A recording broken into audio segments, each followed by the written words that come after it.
durante o meu processo de catalogação de 100 revistas ao longo da produção de um repertório que eu produzi em 2019, eu acabei descobrindo que nesses quadrinhos produzidos aqui no estado, eles dialogavam com o sertão nordestino, né? Então, dessas produções elaboradas por artistas potiguares, eu selecionei 7 produções de Natal, produzidos pelo Grupo de Pesquisa História e Quadrinhos, o GRUPEC, e 5 produções elaboradas pelo Grupo Pau a Pique de História em Quadrinhos, Associação Avante-Cultura de Currais Novos. A ideia de a gente trabalhar com quadrinhos era exatamente tentar extrapolar um pouco a ideia do que seria o sertão. Apesar do trabalho de Felipe concentrar nas representações das personalidades sertanejas, dos personagens sertanejos, a ideia é que os quadrinhos poderiam extrapolar o conceito para além dessa ideia de uma identidade sertaneja. Analisando essas revistas em quadrinho, especificamente as histórias que trataram de paisagens, fatos, pessoas ligadas ao sertão, ele pôde constatar 2 estéticas.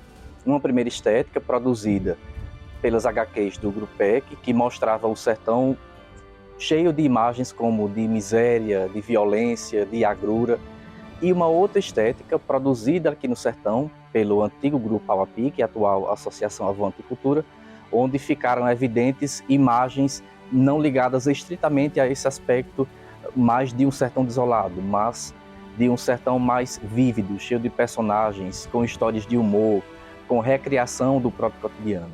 Eu acho que os quadrinhos, como fonte histórica, na verdade, como fonte de trabalho de símbolos e de semiótica, é uma das possibilidades de produzir conhecimento que tem sido colocado de lado em toda a academia. Então, a pesquisa de Felipe Viana tem essa importância, por trabalhar com fontes históricas não muito procuradas pelos historiadores e historiadoras e mostrar um sertão representado tanto pelos sertanejos quanto pelos artistas do litoral, né? Mostrando, portanto, essa diferenciação na estética que aparece nos quadrinhos.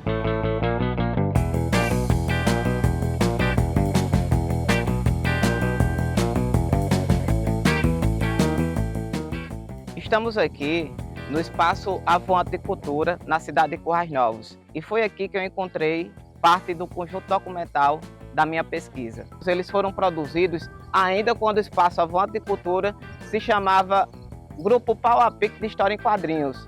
É o Grupo Pau a Pique que foi fundado pelo artista visual João Antônio. O Grupo Pau a Pique, ele justamente se forma nesse período que João, vendo que eu, Generson, né, e João, e mais a participação de Márcio Coelho, que era o colega dele já lá na Maturi, pensou em trazer esse trabalho onde teria esse conteúdo crítico, né? E aí ele pensa assim, vamos levar isso para o interior também? E para nós foi muito importante para a questão da própria formação intelectual, né? E de exercitar o trabalho, sabe? Nos seus últimos anos, montou mais 2 revistas onde ele resgatou daquela época, porque a qualidade do quadrinhos da impressão era muito ruim, os nossos desenhos, por mais que você caprichasse, ficava uma impressão muito ruim, as gráficas não eram boas. Ele resgatou algumas histórias dos anos 90 e republicaram elas com mais dignidade, eu diria, né? Com uma qualidade muito boa, num formato grande. E isso foi importante porque trouxe a visão para algumas pessoas que na época não eram nem nascidas. E depois descobriram que a gente tinha esse projeto de quadrinhos vindo desde o começo dos anos 90. O sertão, né, nossa paisagem humana, nossa paisagem natural, tem uma relação muito forte com a linguagem dos quadrinhos produzidos aqui no Currais Novos, aqui no Seridó, nosso Seridó. E tudo está atrelado à figura do artista plástico João Antônio de Medeiros Neto. E João Antônio tem contato com essas experiências, com essas ideias, com essas experiências nas artes plásticas, nos quadrinhos, no teatro. Ele vai participar da 3ª geração do GRUPEC em Natal, no início dos anos 80. E no início dos anos 90, ele volta para Currais Novos, problemas de saúde, né? E vai trazer os quadrinhos. E dentro dos quadrinhos, ele vai buscar dentro dessa bagagem dele, ele traz essa ideia de se contrapor ao, digamos assim, ao domínio mercadológico, ideológico e estético do quadrinho comercial estadunidense, né, das histórias de super-herói, que até hoje tem uma presença muito forte aqui ainda no nosso imaginário. E aí no quadrinho ele vai buscar justamente o regionalismo como um elemento de insurgência, de contestação a esse cenário, né?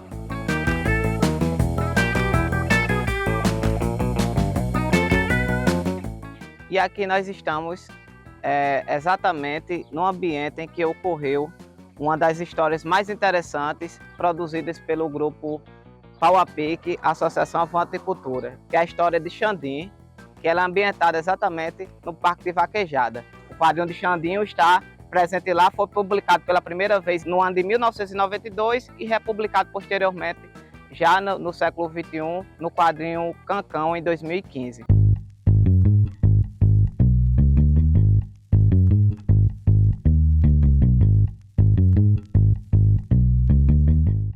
E foi aqui na Gibiteca Potiguar que, ao longo do ano de 2019, desenvolvemos um repertório. Nesse repertório, a gente fez uma catalogação de 100 revistas produzidas por artistas aqui do estado do Rio Grande do Norte, e ao longo dessa catalogação encontramos produções do Grupo de Pesquisa em História em Quadrinhos, aqui da cidade de Natal, e também produções do interior. Foi ao longo dessa catalogação também que a gente identificou nessas produções a presença de temáticas direcionadas para o sujeito nordestino, suas práticas culturais e também sobre o espaço nordestino. E foi tomando como esse mote que desenvolvemos a nossa dissertação de mestrado. As histórias em quadrinhos têm no Rio Grande do Norte já uma certa tradição. Desde da fundação do Grupec, em 1971, que eles começaram a publicar histórias em quadrinhos no jornal Poti. Então esses artistas eles publicavam semanalmente uma página completa de história em quadrinhos, produzida por eles mesmos, seus próprios personagens. Bem, aí depois, tá certo, o Grupec, depois de 2 anos publicando no jornal, ele se desfaz. E começa tem um novo grupo, né, que é o Alcides Salles. Ele organiza com o Enoque Domingos, músico pernambucano, que morava aqui no Rio Grande do Norte. Eles organizam a revista Maturi, nos anos 74. A Maturi, ela tinha uma crítica, era voltada para uma crítica social, para a questão política, né, para a questão dos costumes. E a gente vê, né, que o quadrinho, né, do Rio Grande do Norte ele se expandiu, né, ele foi acompanhando, cada geração trabalhou de uma forma do seu tempo, né, e hoje em dia trabalham de formas diferentes também. Então isso é muito importante. Então está sempre se modificando o trabalho de história em quadrinhos no Rio Grande do Norte.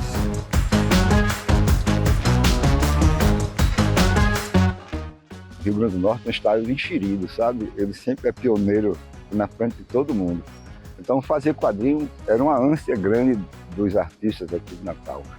Na época Natal, como sempre, é enxerida, né? Então morava muita gente famosa e passava muita gente famosa por aqui. Então, Enfio, aquele cara do Pasquim, morou aqui em Natal, né?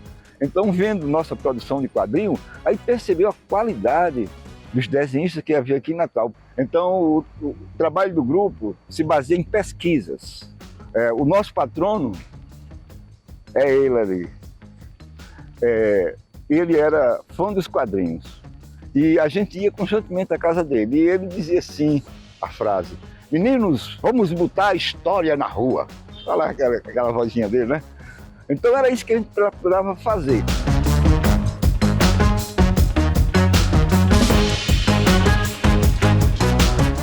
A Gibiteca Potiguar foi fundada em 15 de abril de 2008, né? Ela está completando agora esse ano 2024, 16 anos. Ela tem um acervo de cerca de 10 mil exemplares, quase 90% por meio de doação. Ela possui, além dessa parte do acervo, né, que é a função primordial é ajudar a incentivar a leitura, ela tem um trabalho diferencial no Brasil e no Nordeste, que é a parte de oficinas de desenho, pintura, cinema de animação. E nós também temos o curso direcionado aos professores do estado do Rio Grande do Norte, das escolas públicas e privadas interessadas, que é Quadrinhos de Educação, Possibilidade de Utilização, onde os professores vão conhecer os quadrinhos como uma ferramenta pedagógica para usar na sua prática educativa.